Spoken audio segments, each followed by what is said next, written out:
ഇസ്രായേലിൽ പാലസ്തീൻകാരുണ്ട്. അതായത് ഇസ്രായേലിൽ നിന്ന് ഇഷ്ടം അവിടെ അവരേകദേശം 10-20% അവിടുത്തെ പട്ടാളത്തിലുമുണ്ട്. അവിടുത്തെ എന്തുകൊണ്ട് അവർക്കിത് ടാക്കിൾ ചെയ്യാൻ പറ്റും? ഇസ്രായേലിന് ഇത് ചെയ്യുന്നത്, ഇസ്രായേലും ശക്തമായിട്ട് തന്നെയാണ് അവിടെയും കാര്യങ്ങൾ ചെയ്യുന്നത്. ഇപ്പോ ഇസ്രായേലിന്റെ പട്ടാളത്തിലുള്ള മുസ്ലിങ്ങളെ സംബന്ധിച്ച് അല്ലെങ്കിൽ പലസ്തീനികളെ സംബന്ധിച്ച് അവര് തദ്ദേശവാസികളാണ് അവിടുത്തെ. അതായത് ബദൂവിയൻ അറബികൾ എന്ന് പറയുന്ന വിഭാഗക്കാരാണ്. അവരാണ് യഥാർത്ഥത്തിൽ അവിടുത്തെ തദ്ദേശവാസികൾ. അവരവിടെ അലഞ്ഞിരിഞ്ഞ് നടക്കുന്നവരായിരുന്നു.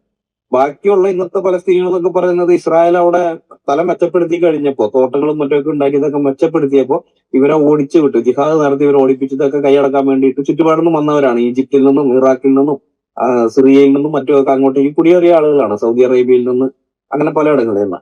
എന്നാൽ ഈ മറ്റവർ അങ്ങനെയല്ല, തദ്ദേശവാസികളാണ്. ഈ തദ്ദേശവാസികളായ ബദൂവിയൻ അറബികള് അത്രയും നൂറ്റാണ്ടുകളായിട്ട് അവര് അവഗണിക്കപ്പെട്ടവരാണ്. അവര് അവിടെ ഇങ്ങനെ അലഞ്ഞിരിഞ്ഞ് നടക്കുന്നവരായിരുന്നു. അവർക്കൊരു കൃത്യമായിട്ട് ഒരു സ്ഥിരമായൊരു വാസസ്ഥലം ഒന്നും ഉണ്ടായിരുന്നില്ല. എന്നാൽ യഹൂദന്മാരവിടെ വന്നു. അവരവിടെ തോട്ടങ്ങൾ ഒക്കെ ഇതൊക്കെ വന്നു കഴിഞ്ഞപ്പോ ഈ ബദൂവിയൻസിന് അവിടെ ജോലി കിട്ടി. അപ്പൊ അവരുടെ അലഞ്ഞിരിഞ്ഞുള്ള ജീവിതം മാറിയിട്ട് സ്ഥിരവാസമായി. മാത്രമല്ല അവരുടെ മക്കളെ യഹൂദന്മാരെ മക്കളെ പഠിപ്പിക്കുന്ന അതേ സ്കൂളുകളിൽ ഈ ബദൂവിയൻസിന്റെ മക്കളെയും പഠിപ്പിക്കാൻ കൊടുക്കും. അപ്പൊ അതുവരെ നൂറ്റാണ്ടുകളായിട്ട് വിദ്യാഭ്യാസം ഇല്ലാതിരുന്ന ആ സമൂഹത്തിൽ അവർക്ക് വിദ്യാഭ്യാസം. ഇന്ന് ബദൂവിയൻസിന് ഇഷ്ടം പോലെ ശാസ്ത്രജ്ഞന്മാരും ഡോക്ടർമാരൊക്കെ ഉണ്ട് കേട്ടോ. അപ്പം ഇങ്ങനെയൊക്കെ വന്നു കഴിഞ്ഞപ്പോൾ അവർക്ക് മനസ്സിലായി ഈ ഭൂമി യഹൂദന്റെ കൈവശം ഇരുന്നു കഴിഞ്ഞാൽ ഞങ്ങളുടെ ജീവിതം മെച്ചപ്പെടും. അതേസമയം ഇത് പഴയതുപോലെ ഇനി മുസ്ലിങ്ങളുടെ കയ്യിലേക്ക് പോയി കഴിഞ്ഞാൽ ഞങ്ങൾ മുസ്ലിങ്ങളാണ്, പക്ഷെ ഞങ്ങളുടെ അവസ്ഥ ഞങ്ങൾ നടപടിയിലായിട്ട് അലയേണ്ടി വരും. അപ്പൊ ഈ തിരിച്ചറിവിന്റെ പുറത്താണ് അവര് ഇസ്രായേലിനൊപ്പം ശക്തമായിട്ട് നിൽക്കുന്നത് സൈന്യത്തിലുള്ള. എന്നാൽ വെസ്റ്റ് ബാങ്കിലും മറ്റുമൊക്കെയുള്ള പല അങ്ങനെ അല്ലാത്ത, അതായത് ഈ ബദൂവിയൻസ് അല്ലാത്ത മുസ്ലിങ്ങളുണ്ട്. ജോർദാന്റെ ഭാഗത്തുനിന്നും അങ്ങനെ കുടിയേറിയ കുറെ ആളുകളുണ്ട്.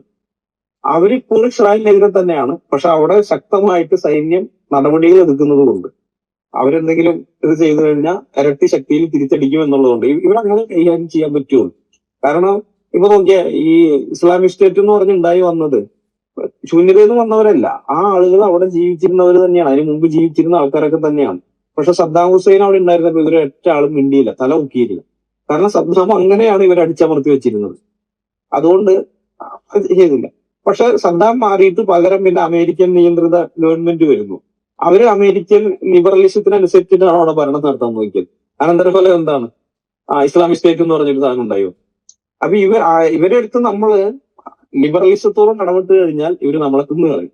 അങ്ങനെയാണ് ആ സിസ്റ്റം, അതിന്റെ ജിഹാദിന്റെ സ്വഭാവം അതാണ്.